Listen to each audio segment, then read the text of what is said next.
Olá pessoal, professor Celso Medeiros, e nós chegamos na aula número 13, olha aqui, ó, aula 13, olha que legal. Aula 13 para terceirão. Espero que vocês estejam gostando das aulas. Se estão gostando, dá um joinha lá, comente, dê sugestões, indique para os seus amigos, ok? Bom, na aula passada nós falamos de retas perpendiculares de uma forma mais rápida, né? Nós falamos de retas concorrentes e misturamos a reta perpendicular, que é uma reta concorrente especial, em relação à reta secante, que é outro tipo de reta perpendicular, outro tipo de reta concorrente.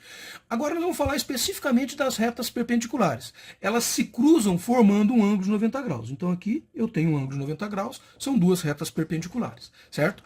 Bom, eu tenho essas duas retas perpendiculares RS e elas estão aqui, ó. Eu desenhei a reta S aqui, a reta R aqui, peguei dois valores de x, achei os valores de y e desenhei as duas retas. Então aqui nós já temos a informação. E fazendo esse desenho, deu para perceber que é um ângulo de 90 graus. Mas veja, o coeficiente angular, que eu estou chamando de m aqui, dessas retas, né, é o oposto e o inverso um do outro. De tal forma que se eu pegar os dois coeficientes angulares e multiplicar um pelo outro, vai dar menos 1. Então, por exemplo, se eu pegar esse 2 aqui e multiplicar por esse menos meio aqui, né, vai dar o quê? 2 vezes menos 1 vai dar menos 2. Divididos por 2 vai dar igual a menos 1. Se a multiplicação dos meus dois coeficientes angulares resultar em menos 1, eu já posso dizer com certeza que tratam-se de retas perpendiculares, certo?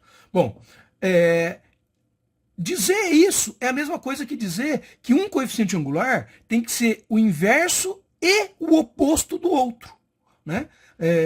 O que é o inverso e o oposto? Né? Vamos pegar um número qualquer. Se eu tenho o número 3, o que é o inverso de 3? O inverso de 3 é 1 sobre 3.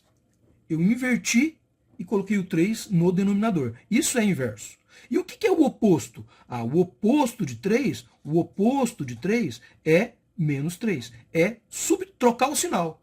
Então, se eu quero o inverso e o oposto de 3, significa que eu quero o menos 1/3.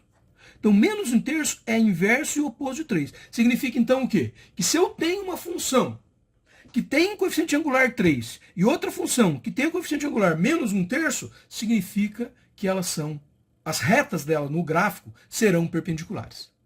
Eu posso garantir isso só olhando para as funções. Como nesse caso aqui. Eu tenho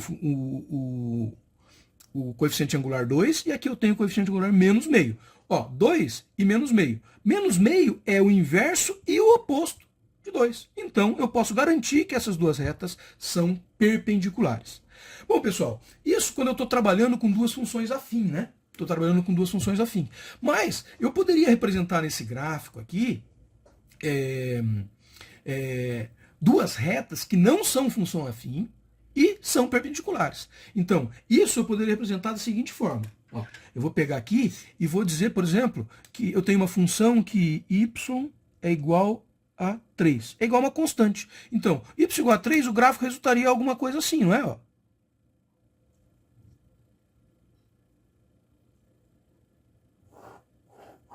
Vamos chamar isso aqui de reta t, tá bom? Então aqui, eu tenho a minha reta t. A minha reta t, y igual a 3, ou seja, não importa o valor de x, y vai ser 3. Então ela é uma constante, ela não é uma função afim, uma função de primeiro grau. Ela é uma função chamada de função constante, que também resulta em uma reta. E vamos supor que eu tivesse uma situação, que isso não é uma função, mas eu vou representá-la no meu gráfico, que o x é igual a 4. Ou seja, não importa o valor de y, x vai ser igual a 4. Então aqui, eu teria a representação disso aqui no meu gráfico, assim, certo? E aqui eu vou chamar de v. Eu posso garantir, né, que nesse caso aqui, elas são perpendiculares, certo? Elas são perpendiculares. E veja, elas não são formadas por funções afins. Uma é formada por uma função constante e outra é formada por um x igual a 4, que nem função é. Então, eu tenho que v é perpendicular a t e elas não são funções afins. Mas isso é importante no estudo de retas perpendiculares, porque eu consigo representá-las no meu plano cartesiano. Então, no meu plano cartesiano eu consigo representar duas retas perpendiculares usando duas funções afins, mas eu também consigo representar usando uma função constante e uma igualdade de x, onde não importa o valor de y, x vai permanecer constante. Né?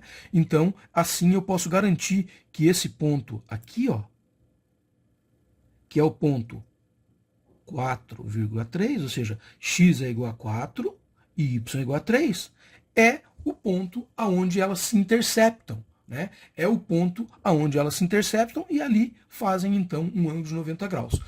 Portanto, são perpendiculares. Eu espero que vocês tenham gostado. Até uma próxima.